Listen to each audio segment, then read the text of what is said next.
তারেক রহমান। বিএনপির ভারপ্রাপ্ত আজকে এআই টেকনোলজি বিভিন্নভাবে তার স্থান করে নিয়েছে।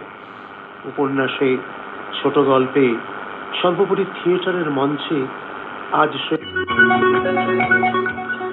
সব শ্রেণী পেশার মানুষকে নিয়ে ঐক্যবদ্ধভাবে মানবিক ও বৈষম্যহীন দেশ গড়তে কাজ করবে বাংলাদেশ জামাত ইসলামী, বলেছেন দলের আমির ডাক্তার শফিকুর রহমান। চাঁদপুরে মেঘনা নদীতে দুটি লঞ্চের সংঘর্ষে 4 জন নিহত। দুর্ঘটনায় হতাহতদের জন্য অনুদান ঘোষণা সরকারের। সিরিয়ার হোমসে স্থান দেওয়ার ব্যাপারে প্রতি মুহূর্তে উৎসাহিত।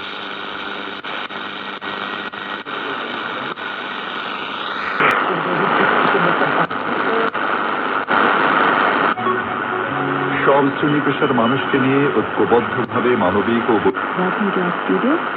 বাংলাদেশ জামাত ইসলামী, বলেছেন দলের। আজ বিকেলে রাজধানীর শেরেবাংলা নগরে বিএনপির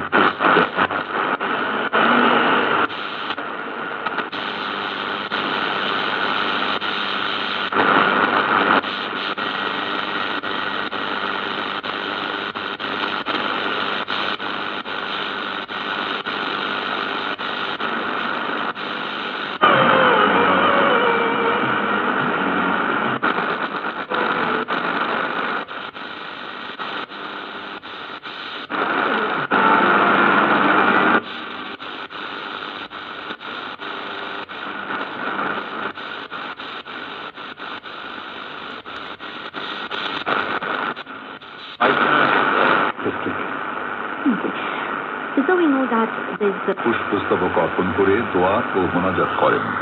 তারেক রহমানের নিরাপত্তা